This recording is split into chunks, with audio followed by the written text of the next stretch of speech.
तो देखिए दोस्त, जिस तरह मेरे क्लास के दो कंपोनेंट थे बॉयज एंड गर्ल्स, उसी तरह आयंस के दो कंपोनेंट, एक है आपका केट आयन और एक है आपका एन आयन। तो एक हाथ में मेरा केट आयन है और एक हाथ में मेरा एन आयन है। अगर हम बोले कि केट आयन हमारे इलेक्ट्रॉन को लॉस करता है तो एन आयन हमारे इलेक्ट्रॉन को गेन करेगा। केट आयन हमारा मेटल बनाता तो एन आयन हमारा नॉन मेटल बनाएगा। अगर केट आयन को हम लोग धातु बोल रहे हैं तो एन आयन हमारा अधातु कहलाएगा। तो यहाँ पे देखिए एन आयन का दूसरा नाम हो गया आपका नेगेटिव आयन। तो जिस तरह आपका केट आयन का नाम है पॉजिटिव आयन, उसी तरह एन आयन का दूसरा नाम हो गया आपका नेगेटिव आयन। तो सबसे पहले जानेंगे आखिर एन आयन बनेगा कैसे। तो एन आयन आपका इलेक्ट्रॉन के गेन की वजह से बनेगा। तो पॉइंट नंबर 1 हो गया हमारा formed by gain of electron. Gain of electron मतलब इलेक्ट्रॉन के ग्रहण करने के द्वारा जो बनाया जाता है, चाहे जो बनता है, वही हमारा एन आयन कहलाता है। अब दोस्त नेक्स्ट पॉइंट में आते हैं, आखिर इलेक्ट्रॉन का गेन कौन करता है। तो इलेक्ट्रॉन को लॉस आपका मेटल करता है, तो इलेक्ट्रॉन का गेन आपका नॉन मेटल करेगा। तो नेक्स्ट पॉइंट हो गया हमारा formed by non metal. Formed by non metal. तो एन आयन आपका हमेशा नॉन मेटल के द्वारा बनाया जाएगा। अब हम दोस्त एग्जांपल में आते हैं। नेक्स्ट पॉइंट है हमारा एग्जांपल। तो फर्स्ट एग्जांपल लेने जा रहे हैं दोस्त, ये हो गया हमारा नाइट्रोजन का एटम। एन से क्या हो गया आपका नाइट्रोजन, और नाइट्रोजन के मुंडी पर 3 नेगेटिव चार्ज डेवलप कर गया। तो ये जो नेगेटिव चार्ज है, नेगेटिव चार्ज को हम लोग एन आयन कहते हैं। तो जब नाइट्रोजन के मुंडी पर 3 नेगेटिव चार्ज होता है ना, तो उसी को हम लोग बोलते हैं एन आयन। तो जब नाइट्रोजन के मुंडी पर 3 नेगेटिव चार्ज हो तो वो हमारा नाइट्राइड आयन कहलाता है। क्या कहलाता है आपका नाइट्राइड आयन। तो आखिर ये नाइट्राइड आयन बन कैसे रहा है, देखिए यहाँ पे नाइट्राइड आयन कैसे बनता है। हम लोग जानते हैं कि ये हमारा नाइट्रोजन का एटम है, और नाइट्रोजन का परमाणु का संख्या बोलिए चाहे एटॉमिक नंबर, तो नाइट्रोजन का एटॉमिक नंबर हो गया आपका 7। फर्स्ट सेल में आपका 2 इलेक्ट्रॉन है, सेकेंड सेल में आपका 5 इलेक्ट्रॉन होगा। तो ये हो गया फर्स्ट सेल और ये हो गया आपका सेकेंड सेल। तो ये जो सेकेंड सेल है, सेकेंड सेल को हम लोग वैलेंस सेल बोलते थे, वैलेंस सेल को हम लोग संयोजी कक्षा बोलते हैं, और संयोजी कक्षा में रहने वाले इलेक्ट्रॉन को संयोजी इलेक्ट्रॉन कहते हैं। तो हम लोग बोल सकते हैं कि वैलेंस सेल में रहने वाले इलेक्ट्रॉन को वैलेंस इलेक्ट्रॉन कहते हैं। तो यहाँ पर नाइट्रोजन का वैलेंस इलेक्ट्रॉन हो गया हमारा 5। वैलेंस इलेक्ट्रॉन कितना हो गया आपका 5। अब बताइए, नाइट्रोजन है, नाइट्रोजन चाहता है कि हम खुद को स्टेबल करें। तो नाइट्रोजन खुद को स्टेबल करने के लिए वो अपना ऑक्टेट कंप्लीट करना चाहेगा। तो नाइट्रोजन का वैलेंस इलेक्ट्रॉन 5 है और वह 8 इलेक्ट्रॉन पूरा करना चाहता है। तो कितने इलेक्ट्रॉन का रिक्वायरमेंट है 3 इलेक्ट्रॉन का। तो नाइट्रोजन क्या करेगा 3 इलेक्ट्रॉन का गेन करेगा। ये देखिए ये नाइट्रोजन का एटम है और नाइट्रोजन का एटम आपका 3 इलेक्ट्रॉन को गेन किया और 3 इलेक्ट्रॉन को गेन कर रहा है। तो नाइट्रोजन का एटम था तो यहाँ पर लिख दिया नाइट्रोजन का एटम, लेकिन नाइट्रोजन हमारा 3 इलेक्ट्रॉन गेन कर रहा है, इसलिए नाइट्रोजन के मुंडी पर 3 नेगेटिव चार्ज डेवलप कर जाएगा। तो इलेक्ट्रॉन का गेन हमेशा टेल साइड में दिखाना है। देखिए ये हो गया आपका एरो का हेड साइड। तो जब इलेक्ट्रॉन का लॉस होता था तो एरो के हेड साइड में दिखाते थे, लेकिन जब इलेक्ट्रॉन का आपका गेन होगा ना तो हमेशा आप टेल साइड में दिखाइएगा। ओके, अब यहाँ पर देखिए नाइट्रोजन का एटॉमिक नंबर 7 था, तो फर्स्ट सेल में कितना इलेक्ट्रॉन हो गया 2 इलेक्ट्रॉन, सेकेंड सेल में 5 इलेक्ट्रॉन। तो ये हो गया हमारा नाइट्रोजन का इलेक्ट्रॉनिक कॉन्फ़िगरेशन। अब नाइट्रोजन 3 इलेक्ट्रॉन को गेन किया तो बन गया नाइट्राइड आयन। तो नाइट्रोजन का एटॉमिक नंबर 7 और 3 इलेक्ट्रॉन को गेन किया तो 7 + 3 कितना हो गया 10। तो नाइट्राइड आयन के पास टोटल 10 इलेक्ट्रॉन हो गया। तो 10 इलेक्ट्रॉन का इलेक्ट्रॉनिक कॉन्फ़िगरेशन हो जाएगा, फर्स्ट सेल में 2 इलेक्ट्रॉन और सेकेंड सेल में 8 इलेक्ट्रॉन हो जाएगा आपका। ओके, तो देखिए यहाँ पे नाइट्रोजन का वैलेंस इलेक्ट्रॉन जब नाइट्रोजन के मुंडी पर कोई चार्ज नहीं था, ना पॉजिटिव चार्ज ना तो नेगेटिव चार्ज। तो उस समय नाइट्रोजन का वैलेंस इलेक्ट्रॉन आपका 5 था, लेकिन जैसे आपका नाइट्रोजन 3 इलेक्ट्रॉन को गेन किया तो देखिए नाइट्राइड आयन बन गया और उसका ऑक्टेट आपका कंप्लीट हो गया। यहाँ पर हम देख रहे हैं कि नाइट्रोजन हमारा जब 3 इलेक्ट्रॉन को गेन कर रहा है तो नाइट्राइड आयन में बन रहा है। तो स्टेबल फॉर्म हमारा नाइट्रोजन का एटम हुआ कि नाइट्राइड आयन, नाइट्राइड आयन, क्योंकि नाइट्राइड आयन का हमारा ऑक्टेट कंप्लीट है। ओके, तो फर्स्ट एग्जांपल हो गया हमारा नाइट्राइड आयन। अब हम सेकेंड एग्जांपल की बात करते हैं। सेकेंड एग्जांपल में हम ये ले लिए ऑक्सीजन का एटम, ठीक है। तो ऑक्सीजन का एटम है और जब ऑक्सीजन के मुंडी पर 2 नेगेटिव चार्ज आ जाता है तो ये बन जाता है आपका ऑक्साइड आयन। क्या बन जाता है आपका? Oxide ion. अब देखिए यहाँ पे आखिर ये ऑक्साइड आयन आपका बन कैसे रहा है? ये हो गया आपका ऑक्सीजन का एटम। ऑक्सीजन का एटम का परमाणु का संख्या आपका 8 होता है। तो ऑक्सीजन का परमाणु का संख्या आपका 8 हो गया, तो यहाँ पर लिख दिए 8। फर्स्ट सेल में आपका 2 इलेक्ट्रॉन होगा, तो यहाँ पर 2 इलेक्ट्रॉन लिख दिए। सेकेंड सेल में कितना इलेक्ट्रॉन होगा? 6। सेकेंड सेल में आपका 6 इलेक्ट्रॉन होगा, लेकिन मैक्सिमम कितना होता है सेकेंड सेल में? 8 इलेक्ट्रॉन। ओके, अब बताइए ऑक्सीजन का वैलेंस इलेक्ट्रॉन कितना हो गया? 6। ऑक्सीजन का वैलेंस इलेक्ट्रॉन आपका 6 हो गया। तो ऑक्सीजन को ऑक्टेट कंप्लीट करने के लिए, मतलब अष्टक पूरा करने के लिए कितना इलेक्ट्रॉन का जरूरत है? 2 इलेक्ट्रॉन का। तो ऑक्सीजन कितने इलेक्ट्रॉन का गेन करेगा? 2 इलेक्ट्रॉन का। तो देखिए यहाँ पे ये हो गया हमारा ऑक्सीजन का एटम और ऑक्सीजन हमारा 2 इलेक्ट्रॉन को गेन किया, मतलब 2 इलेक्ट्रॉन को ग्रहण किया। तो ऑक्सीजन जब 2 इलेक्ट्रॉन को गेन करता है ना, तो ऑक्सीजन के मुंडी पर 2 नेगेटिव चार्ज डेवलप होता है। तो इस ऑक्सीजन का इलेक्ट्रॉनिक कॉन्फ़िगरेशन बताइए। फर्स्ट सेल में 2 इलेक्ट्रॉन, सेकेंड सेल में 6 इलेक्ट्रॉन, और जब ऑक्सीजन 2 इलेक्ट्रॉन को गेन किया तो ऑक्साइड आयन बन गया। तो ऑक्साइड आयन के पास टोटल इलेक्ट्रॉन कितना है? 9 की 10 इलेक्ट्रॉन। एटॉमिक नंबर 8 और 2 इलेक्ट्रॉन का फायदा होता है, 8 + 2 10 हो गया आपका। तो ऑक्साइड आयन के पास टोटल 10 इलेक्ट्रॉन है। तो फर्स्ट सेल में कितना इलेक्ट्रॉन हो गया? 2 इलेक्ट्रॉन, और सेकेंड सेल में आपका 8 इलेक्ट्रॉन। तो जब ऑक्सीजन 2 इलेक्ट्रॉन को गेन किया तो ऑक्साइड आयन में बदल गया। तो ऑक्सीजन और ऑक्साइड आयन में मोर स्टेबल आपका ऑक्साइड आयन है, क्योंकि उसका ऑक्टेट हमारा कंप्लीट है, और ऑक्सीजन एटम हमारा अनस्टेबल है क्योंकि इसका ऑक्टेट क्या है? आपका इनकम्प्लीट। तो दोनों में डिफरेंस पता चल गया आपका। अब देखिए यहाँ पे नेक्स्ट एग्जांपल है हमारा आपका फ्लोरीन। देखिए F को हम लोग फ्लोरीन बोलते हैं। अब फ्लोरीन के मुंडी पर जब एक नेगेटिव चार्ज आ जाता है ना, तो इसको फ्लोराइड आयन बोलते हैं। कौन सा आयन बोलते हैं? Fluoride ion. देखिए यहाँ पे फ्लोराइड आयन का केस ये हो गया आपका फ्लोरीन। फ्लोरीन का एटॉमिक नंबर होता है आपका 9। फर्स्ट सेल में हो गया आपका 2 इलेक्ट्रॉन, सेकेंड सेल में आपका 7 इलेक्ट्रॉन है। तो फ्लोरीन का वैलेंस इलेक्ट्रॉन कितना हो गया आपका? 7।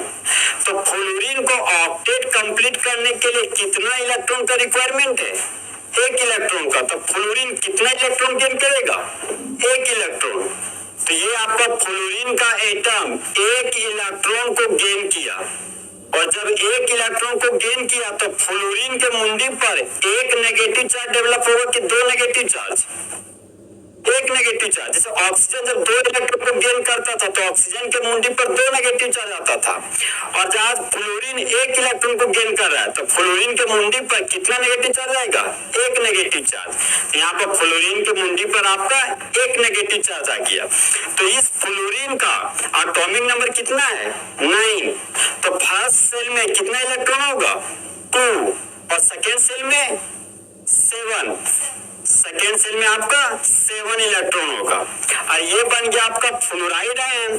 तो फ्लोराइड आयन में फर्स्ट सेल में 2 इलेक्ट्रॉन होगा आपका, और सेकेंड सेल में 8, क्योंकि अभी देखिए 9 था, 1 इलेक्ट्रॉन का फायदा हुआ, तो फ्लोराइड आयन के पास टोटल 10 इलेक्ट्रॉन हो गया ना। तो फर्स्ट सेल में 2 इलेक्ट्रॉन और सेकेंड सेल में आपका 8 इलेक्ट्रॉन हो गया। तो फ्लोरीन किसमें बदल गया? फ्लोराइड आयन में। कब? जब फ्लोरीन एक इलेक्ट्रॉन को गेन करेगा तब। तो फ्लोरीन और फ्लोराइड आयन में मोर स्टेबल कौन है आपका? फ्लोराइड आयन, क्योंकि फ्लोराइड आयन का ऑक्टेट आपका कंप्लीट है और फ्लोरीन का ऑक्टेट आपका इनकम्प्लीट है। ओके, अब देखिए, अब हम नेक्स्ट एग्जांपल में आते हैं। नेक्स्ट एग्जांपल है आपका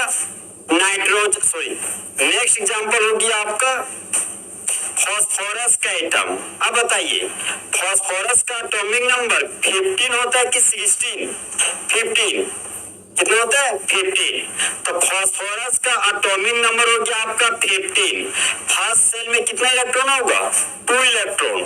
सेकेंड सेल में 8 इलेक्ट्रॉन और थर्ड सेल में 5 इलेक्ट्रॉन। तो थर्ड सेल में हो गया हमारा 5 इलेक्ट्रॉन। तो बताइए, फास्फोरस का वैलेंस इलेक्ट्रॉन 2 होगा, 8 होगा कि 5 इलेक्ट्रॉन होगा? 5 इलेक्ट्रॉन होगा। हाँ, तो फास्फोरस का अंतिम सेल हमारा 5 है, तो अंतिम सेल को क्या बोलते हैं? Valence shell. और वैलेंस सेल में रहने वाले इलेक्ट्रॉन को वैलेंस इलेक्ट्रॉन बोला जाता है। तो फास्फोरस का वैलेंस इलेक्ट्रॉन आपका 5 हो गया। तो बताइए, फास्फोरस ऑक्टेट कंप्लीट करने के लिए कितना इलेक्ट्रॉन का रिक्वायरमेंट होगा? 3 इलेक्ट्रॉन का, क्योंकि इसका पास वैलेंस इलेक्ट्रॉन 5 है और ऑक्टेट कंप्लीट करने के लिए 3 इलेक्ट्रॉन का रिक्वायरमेंट होगा। तो फास्फोरस कितने इलेक्ट्रॉन को गेन करेगा? 2 इलेक्ट्रॉन की 3 इलेक्ट्रॉन? 3 इलेक्ट्रॉन का। तो ये देखिए, ये आपका फास्फोरस का एटम है और फास्फोरस आपका 3 इलेक्ट्रॉन को गेन किया। ओके, तो आप बताइए, ऑक्सीजन अगर 2 इलेक्ट्रॉन को गेन किया तो ऑक्साइड आयन बनाया, फ्लोरीन 1 इलेक्ट्रॉन को गेन किया तो फ्लोराइड आयन बनाया, नाइट्रोजन 3 इलेक्ट्रॉन को गेन किया तो नाइट्राइड आयन बनाया। तो उसी तरह फास्फोरस जब 3 इलेक्ट्रॉन को गेन करेगा ना, तो फास्फोरस के मुंडी पर 3 नेगेटिव चार्ज आ जाएगा और ये बन जाएगा आपका फोस्फाइड आयन। P3 माइनस का नाम क्या हो गया आपका? फोस्फाइड आयन। अब बताइए, फास्फोरस का एटॉमिक नंबर 15। फर्स्ट सेल में 2 इलेक्ट्रॉन, सेकेंड सेल में 8 इलेक्ट्रॉन और थर्ड सेल में 5 इलेक्ट्रॉन। ठीक है, तो फास्फोरस का इलेक्ट्रॉनिक कॉन्फ़िगरेशन हो गया 2 8 5। और अगर सेल की बात की जाए तो K shell, L shell, M shell. K shell में 2 इलेक्ट्रॉन, एल सेल में 8 इलेक्ट्रॉन और एम सेल में 5 इलेक्ट्रॉन। तो फास्फोरस 3 इलेक्ट्रॉन को गेन किया तो फॉस्फाइड आयन बन गया। तो फास्फोरस का एटॉमिक नंबर 15 था, 3 इलेक्ट्रॉन को फायदा हुआ तो 15 प्लस 3 कितना हो गया? 18 इलेक्ट्रॉन। तो फॉस्फाइड आयन के पास टोटल 18 इलेक्ट्रॉन है आपका। तो फर्स्ट सेल में कितना इलेक्ट्रॉन होगा? 2 इलेक्ट्रॉन, सेकेंड सेल में 8 इलेक्ट्रॉन और थर्ड सेल में 8 to 10, 8 बचा, तो बचा वो 8 यहाँ पे आ गया। तो फॉस्फाइड आयन का फर्स्ट सेल में 2 इलेक्ट्रॉन, सेकेंड सेल में 8 इलेक्ट्रॉन और थर्ड सेल में आपका 8 इलेक्ट्रॉन हो गया। अब बताइएगा, के सेल में कितना इलेक्ट्रॉन है? 2, ए सेल में 8 और एम सेल में 8 इलेक्ट्रॉन। तो आप बताइए, फास्फोरस और फॉस्फाइड आयन में से मोर स्टेबल फास्फोरस है कि फॉस्फाइड आयन? Phosphide ion. क्यों है? क्योंकि फॉस्फाइड आयन का ऑक्टेट हमारा कंप्लीट है, मतलब फॉस्फाइड आयन का अष्टक हमारा पूरा है, इसलिए फॉस्फाइड आयन आपका मोर स्टेबल है फॉस्फोरस की तुलना में। ओके,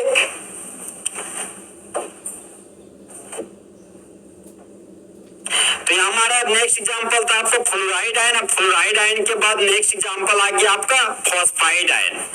फॉस्फाइड आयन के बाद नेक्स्ट एग्जांपल हम लोग ले रहे सल्फर। एस आपका सल्फर के इंडिकेशन है और जब सल्फर के मुंडी पर 2 नेगेटिव चार्ज आ जाएगा ना, तो ये बन जाएगा आपका सल्फाइड आयन। क्या बन जाएगा? Sulphide ion. तो आप देखिए, ये सल्फाइड आयन कैसे बन रहा है आपका? ये हो गया आपका सल्फर। तो फास्फोरस का एटॉमिक नंबर 15 था, तो 15 में 1 जोड़ दीजिए तो सल्फर का कितना हो जाएगा? 16। तो सल्फर का एटॉमिक नंबर हो गया आपका 16। फर्स्ट सेल में कितना इलेक्ट्रॉन है? 2 इलेक्ट्रॉन, सेकेंड सेल में 8 इलेक्ट्रॉन। तो यहाँ पर सेकेंड सेल में 8 इलेक्ट्रॉन लिख दिए और थर्ड सेल में 6 इलेक्ट्रॉन। ये हो गया हमारा थर्ड सेल में आपका 6 इलेक्ट्रॉन। अब बताइए, सल्फर का वैलेंस इलेक्ट्रॉन कितना हो गया? 6। तो सल्फर का वैलेंस इलेक्ट्रॉन 6 है, तो सल्फर को ऑक्टेट कंप्लीट करने के लिए कितना इलेक्ट्रॉन का जरूरत है? 2 इलेक्ट्रॉन का, क्योंकि वैलेंस इलेक्ट्रॉन 6 है, इसको 2 इलेक्ट्रॉन मिल जाएगा तो ये अपना 8 इलेक्ट्रॉन पूरा करेगा और सल्फर हमारा स्टेबल हो जाएगा। ओके, तो ये हो गया आपका सल्फर का एटम, और सल्फर हमारा 2 इलेक्ट्रॉन को गेन किया। तो जब सल्फर हमारा 2 इलेक्ट्रॉन को गेन कर रहा है तो सल्फर के मुंडी पर एक नेगेटिव चार्ज डेवलप होगा कि 2 नेगेटिव चार्ज? नहीं, सल्फर 2 इलेक्ट्रॉन को गेन कर रहा है ना। जैसे हम आते हैं, फ्लोरीन 1 इलेक्ट्रॉन को गेन किया तो फ्लोराइड आयन बना, ऑक्सीजन 2 इलेक्ट्रॉन को गेन किया तो ऑक्साइड आयन बना। तो इसी तरह सल्फर 2 इलेक्ट्रॉन को गेन करा तो सल्फाइड आयन बनेगा, लेकिन सल्फाइड आयन में नेगेटिव चार्ज कितना होगा? 2। यहाँ पर सल्फर 2 इलेक्ट्रॉन को गेन कर रहा है, इसलिए सल्फर के मुंडी पर 2 नेगेटिव चार्ज आएगा। ओके, तो सल्फर का एटॉमिक नंबर 16 है। फर्स्ट सेल में हो गया आपका 2 इलेक्ट्रॉन, सेकेंड सेल में आपका 8 इलेक्ट्रॉन और थर्ड सेल में आपका 6 इलेक्ट्रॉन। तो ये आपका सल्फर का इलेक्ट्रॉनिक कॉन्फ़िगरेशन हो गया। अच्छा बताइए, सल्फर का के सेल में कितने इलेक्ट्रॉन है? 2 इलेक्ट्रॉन, और सल्फर का एल सेल में 8 इलेक्ट्रॉन और एम सेल में 6 इलेक्ट्रॉन। ठीक है, तो सल्फर आपका 2 इलेक्ट्रॉन को गेन किया तो बन गया सल्फाइड आयन। तो बताइए, सल्फाइड आयन के पास टोटल इलेक्ट्रॉन कितना हो गया? सल्फर का एटॉमिक नंबर 16, 2 इलेक्ट्रॉन को फायदा हुआ तो टोटल इलेक्ट्रॉन 18 हुआ। तो फर्स्ट सेल में कितना इलेक्ट्रॉन होगा? 2। सेकेंड सेल में आपका 8 इलेक्ट्रॉन और थर्ड सेल में आपका 8 इलेक्ट्रॉन। तो आप बताइए, सल्फर का यहाँ पर ऑक्टेट कंप्लीट है कि इनकम्प्लीट? इनकम्प्लीट। और सल्फाइड आयन का ऑक्टेट क्या है आपका? कंप्लीट। तो सल्फर और सल्फाइड आयन में मोर स्टेबल कौन है? Sulphide ion. Sulphide ion more stable क्यों है? क्योंकि सल्फाइड आयन का ऑक्टेट हमारा कंप्लीट है। और सल्फर हमारा अनस्टेबल क्यों है? मतलब सुविधा क्यों महसूस नहीं कर पा रहा है? क्योंकि सल्फर का ऑक्टेट हमारा इनकम्प्लीट है। ओके, ये हो गया आपका सल्फाइड आयन वाला केस। नेक्स्ट केस है आपका Cl-। अब बताइए, फ्लोरीन के मुंडी पर नेगेटिव चार्ज आता तो फ्लोराइड आयन, तो Cl के मुंडी पर नेगेटिव चार्ज आया तो क्या बन जाएगा आपका? Chloride ion. क्या बन जाएगा आपका? Chloride ion. तो देखिए, क्लोराइड आयन आपका बन कैसे रहा है। ये हो गया आपका क्लोरीन। तो क्लोरीन का एटॉमिक नंबर होता है आपका 17। ठीक है, फर्स्ट सेल में कितने इलेक्ट्रॉन होता है? 2 इलेक्ट्रॉन, सेकेंड सेल में आपका 8 इलेक्ट्रॉन और थर्ड सेल में 8 इलेक्ट्रॉन। तो थर्ड सेल में हो गया आपका 8 इलेक्ट्रॉन। अच्छा बताइएगा, क्लोरीन का के सेल में कितना इलेक्ट्रॉन है? 2 इलेक्ट्रॉन, एल सेल में 8 इलेक्ट्रॉन और एम सेल में आपका 8 इलेक्ट्रॉन। तो अब बताइए, हमारा क्लोरीन का एटॉमिक नंबर 17 है, तो टर्मिनल सेल में 8 नहीं होगा आपका, 7 इलेक्ट्रॉन होगा। आप 8 बोले तो हम 8 लिख दिए। ठीक है, हाँ। तो क्लोरीन का एटॉमिक नंबर 17 था, तो फर्स्ट सेल में 2 इलेक्ट्रॉन, सेकेंड सेल में 8 इलेक्ट्रॉन और थर्ड सेल में हमारा क्या होगा? 7 इलेक्ट्रॉन। अगर 8 हो जाता तो इसका ऑक्टेट कंप्लीट हो जाता है, इसको इलेक्ट्रॉन का रिक्वायरमेंट कभी होता ही नहीं। समझे? अब देखिए, ये हमारा क्लोरीन का एटम है, तो क्लोरीन हमारा कितने इलेक्ट्रॉन को गेन करेगा? 1 इलेक्ट्रॉन को, क्योंकि क्लोरीन को 8 इलेक्ट्रॉन पूरा करने में 1 इलेक्ट्रॉन का रिक्वायरमेंट है।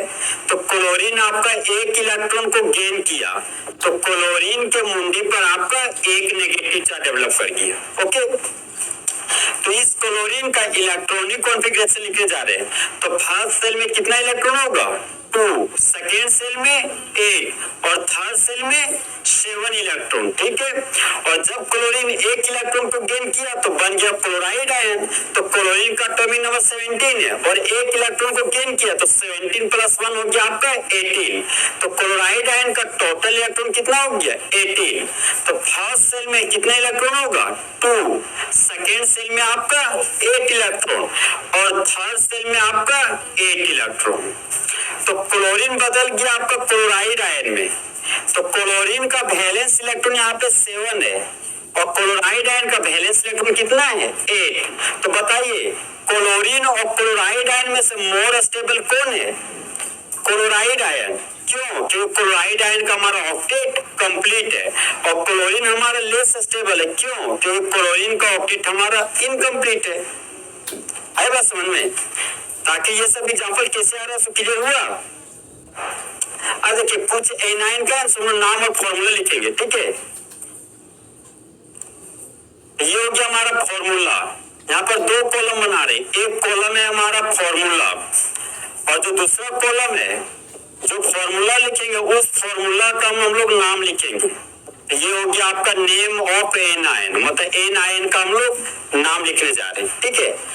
पहला फॉर्मूला है आपका एच। बताइए एच को क्या बोलते हैं? हाइड्रोजन। और कल बोल रहे थे हम अगर हाइड्रोजन के मुंडी पर पॉजिटिव चार्ज आता था तो हाइड्रोजन आयन, और बोलते थे हाइड्रोजन मेटल और नॉन मेटल दोनों के जैसे बिहेव करता है। तो आज एन आयन के केस में है तो हाइड्रोजन इलेक्ट्रॉन को लॉस करेगा कि गेन? इलेक्ट्रॉन को गेन करेगा। अगर मेटल आता तो इलेक्ट्रॉन को लॉस करता। तो आज एन आयन के केस में, नॉन मेटल के केस में आपका, इसलिए हाइड्रोजन आज आपका इलेक्ट्रॉन को गेन करेगा। देखिए यहाँ पे हाइड्रोजन के मुंडी पर जब एक नेगेटिव चार्ज होता है ना तो इसको बोलते हैं हाइड्राइड आयन। क्या बोलते हैं इसको? Hydride ion. हाइड्रोजन के मुंडी पर जब एक नेगेटिव चार्ज आएगा तो बन जाएगा हाइड्राइड आयन। देखिए यहाँ पे कैसे आ रहा है सो ये गया आपका हाइड्रोजन का एटम। ओके, हाइड्रोजन का एटॉमिक नंबर हो गया आपका 1। फर्स्ट सेल में आपका 1 इलेक्ट्रॉन, तो हाइड्रोजन का वैलेंस इलेक्ट्रॉन कितना हो गया? 1। अब हाइड्रोजन चाह रहा है कि काश मेरा ऑक्टेट कंप्लीट हो जाता तो इसको 7 इलेक्ट्रॉन चाहिए। तो कोई भी एलिमेंट कभी भी 5, 6 या 7 इलेक्ट्रॉन कभी भी गेन नहीं करता है, समझे? वो हमेशा आपका 1, 2 या 3 इलेक्ट्रॉन ही गेन करता ऑलवेज, क्योंकि इतने इलेक्ट्रॉन कोई भी एलिमेंट किसी भी एलिमेंट को नहीं देगा। तो अब देखिए मामला, तो हाइड्रोजन को ऑक्टेट अगर कंप्लीट करना तो 7 इलेक्ट्रॉन चाहिए, तो 7 इलेक्ट्रॉन तो कोई देने वाला है नहीं। तो एक और कंडीशन स्टेबल होने का कि ड्यूप्लेट पूरा हो, मतलब उसके पास 2 इलेक्ट्रॉन आ जाए तो वह खुद को स्टेबल कर लेगा। तो हाइड्रोजन का वैलेंस इलेक्ट्रॉन 1 है, तो इसको ड्यूप्लेट कंप्लीट करने के लिए, मतलब 2 इलेक्ट्रॉन पूरा करने के लिए कितना इलेक्ट्रॉन का रिक्वायरमेंट है? 1 इलेक्ट्रॉन। तो हाइड्रोजन कितना इलेक्ट्रॉन को गेन करेगा? 1 इलेक्ट्रॉन। तो हाइड्रोजन देखिए 1 इलेक्ट्रॉन को गेन किया तो ये बन गया आपका हाइड्राइड आयन, समझे? तो हाइड्रोजन का इलेक्ट्रॉनिक कॉन्फ़िगरेशन हो गया हमारा फर्स्ट सेल में 1 इलेक्ट्रॉन, 1 इलेक्ट्रॉन को गेन किया तो हाइड्राइड आयन के पास टोटल इलेक्ट्रॉन कितना हो गया? 2। तो फर्स्ट सेल में कितना इलेक्ट्रॉन होगा? 2, समझे? तो हाइड्राइड आयन मोर स्टेबल है। क्यों? क्योंकि इसका ड्यूप्लेट कंप्लीट है, और हाइड्रोजन हमारा अनस्टेबल है क्योंकि इसका ड्यूप्लेट कंप्लीट नहीं है। ओके, तो कंफ्यूजन नहीं कि इसमें? तो देखिए H माइनस रहेगा ना तो उसका नाम हो जाएगा आपका हाइड्राइड आयन। अब बताइएगा आप, अगर ये F है तो F का नाम क्या हो गया? फ्लोरीन। अब फ्लोरीन के मुंडी पर नेगेटिव चार्ज है, इसको एन आयन के रूप में नाम क्या होता है? Fluoride ion. क्या होता है नाम? Fluoride ion. यहाँ पर लिख दिया हम fluoride ion. Okay, next example है हमारा Cl लिखा हुआ, तो Cl को क्या बोलते हैं? क्लोरीन। और क्लोरीन 1 इलेक्ट्रॉन को गेन कर रहा है तो क्या बन जाएगा? Chloride ion. तो Cl के मुंडे पर कितना नेगेटिव चार्ज आएगा? 1 नेगेटिव चार्ज। तो Cl माइनस का नाम क्या हो जाएगा आपका? Chloride ion. तो यहाँ पर लिख दिए हम chloride ion. Okay, next example देखिए। नेक्स्ट एग्जांपल है हमारा Br को ब्रोमीन बोलते हैं। अब जानते होंगे Br को क्या बोलते हैं? ब्रोमीन। और ब्रोमीन हमारा 1 इलेक्ट्रॉन को गेन कर रहा है तो ब्रोमीन के मुंडी पर कितना नेगेटिव चार्ज होगा? 1 नेगेटिव चार्ज। इसका नाम हो जाएगा ब्रोमाइड आयन। क्या हो जाएगा नाम आपका? Br माइनस का ब्रोमाइड आयन। तो यहाँ पर लिख दिया हम ब्रोमाइड आयन। ओके, नेक्स्ट है हमारा आई से हो गया आयोडीन, समझे? आई से आप आयोडाइड भी बोलते होंगे, सोडियम आयोडाइड, ठीक है? तो आई से हो गया आपका आयोडीन, ठीक है? तो आयोडीन के मुंडी पर 1 नेगेटिव चार्ज है तो इसको बोलेंगे आयोडाइड आयन। क्या बोलिएगा? Iodide ion. तो आई के मुंडी पर 1 नेगेटिव चार्ज है तो इसको बोलेंगे हम लोग आयोडाइड आयन। ओके, चलो नेक्स्ट एग्जांपल में आते हैं। नेक्स्ट एग्जांपल है हमारा, ये नाइट्रोजन का एटम है और नाइट्रोजन के मुंडी पर 3 नेगेटिव चार्ज है। इसको A9 के रूप में नाम क्या होगा? नाइट्रेट नहीं, नाइट्राइड। हाँ, नाइट्राइड आयन। तो N3 माइनस का नाम हो गया आपका नाइट्राइड आयन। तो यहाँ पर हम लिख दिए नाइट्राइड आयन। ओके, ये हो गया P से क्या है? फॉस्फोरस। और फॉस्फोरस के मुंडी पर 3 नेगेटिव चार्ज है, तो A9 के रूप में नाम क्या होगा? Phosphide ion. क्या होगा नाम आपका? Phosphide ion. तो यहाँ पर हम लिख दिए P3 माइनस का नाम हो गया आपका फॉस्फाइड आयन। ओके, कोई कंफ्यूजन? अब देखिए यहाँ पे ये ऑक्सीजन है और ऑक्सीजन के मुंडी पर 2 नेगेटिव चार्ज है, इसका नाम बताइए। ऑक्साइड, ऑक्साइड नहीं, ऑक्साइड आयन। चार्ज आ गया ना? हाँ, तो O2 माइनस का नाम हो गया आपका ऑक्साइड आयन। ओके, अब नेक्स्ट एग्जांपल में आते हैं। नेक्स्ट हमारा ये हो गया सल्फर। हाँ, एस हो गया सल्फर और सल्फर के मुंडी पर 2 नेगेटिव चार्ज है, तो इसका नाम बताइए। Sulphide ion. क्या हो जाएगा नाम इसका? Sulphide ion. तो यहाँ पर लिख दिए हम सल्फाइड आयन। ओके, अब यहाँ पे देखिए, इसका नाम तो जानते होंगे आप, SO4 2 minus sulphate ion. SO4 2 minus का नाम क्या है आपका? Sulphate ion. तो यहाँ पर लिख दिए हम सल्फेट आयन। ओके, अब देखिए यहाँ पर 4 ऑक्सीजन है। अगर मेरे पास 3 ऑक्सीजन वाला आयन होता तो अगर हम मेरे पास SO3 2 माइनस होता, तो जहां नाम के अंत में 8 लगा हुआ है ना, वहां पर सिर्फ 8 लगा देंगे, बाकी सब सेम वर्ड होगा। अगर SO4 2 माइनस है तो नाम है सल्फेट आयन। तो अगर SO3 2 माइनस होगा ना, तो इसका नाम हो जाएगा आपका सल्फाइड आयन। क्या हो जाएगा नाम? Sulphide ion. ओके, अब देखिए नेक्स्ट मान लीजिए नेक्स्ट एग्जांपल है हमारा HSO4 1 माइनस। देखिए 2 माइनस अब 1 माइनस आ गया और 1 माइनस के साथ हाइड्रोजन जुड़ा हुआ है, तो ये H प्लस इस 1 माइनस को कैंसिल किया है, समझे? इसलिए यहाँ पे एक ही नेगेटिव चार्ज आया है। अब देखिए यहाँ पे इसका नाम हो जाएगा हाइड्रोजन सल्फेट आयन। इसका नाम क्या हो जाएगा? Hydrogen sulphate ion. तो HSO4 माइनस का नाम हो गया आपका हाइड्रोजन सल्फेट आयन। ये हो गया आपका हाइड्रोजन सल्फेट आयन। ओके, अब देखिए हाइड्रोजन सल्फेट आयन का दूसरा नाम हो जाएगा आपका bisulphate ion.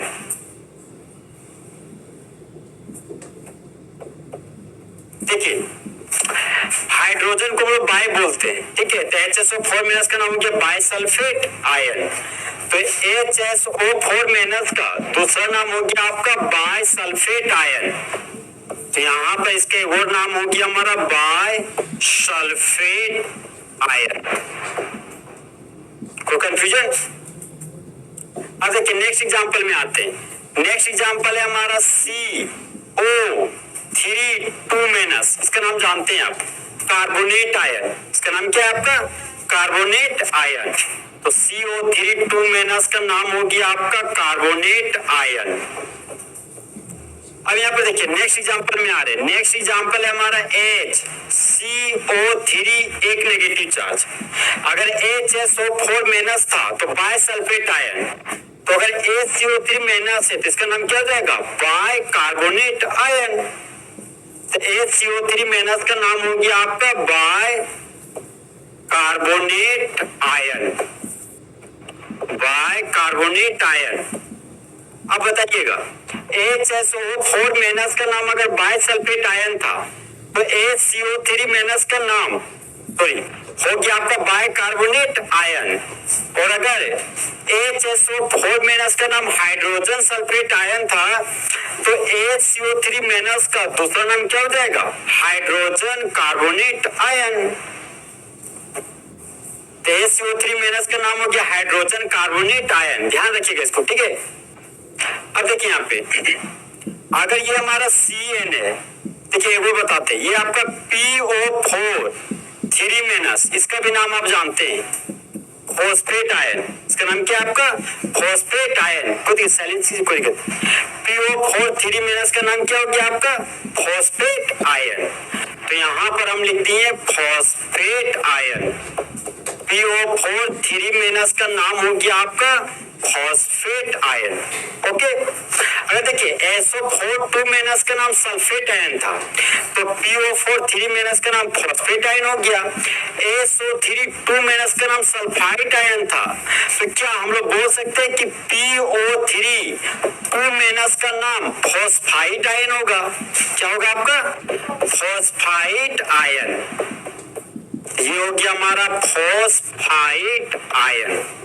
Okay, next example में आते हैं। नेक्स्ट एग्जांपल है हमारा NO2 1-। तो NO2 1-। अब ये वाला नाम जानते होंगे, NO3 1-। इसका नाम है नाइट्रेट आयन। NO3- का नाम क्या हो गया आपका? Nitrate ion. यहां पर लिख दिए हम नाइट्रेट आयन। ओके, तो NO2 1- का नाम हो जाएगा आपका नाइट्राइट आयन। क्या हो जाएगा आपका? Nitrite ion. तो NO2- का नाम हो गया आपका नाइट्राइट आयन। ठीक है, तो इस तरह आपका तो A9 वाला केस क्या हो गया? खत्म। पूरे कोई कंफ्यूजन? ठीक है, तो आज का ऑनलाइन क्लास आपका दोस्त फुल HD में खत्म।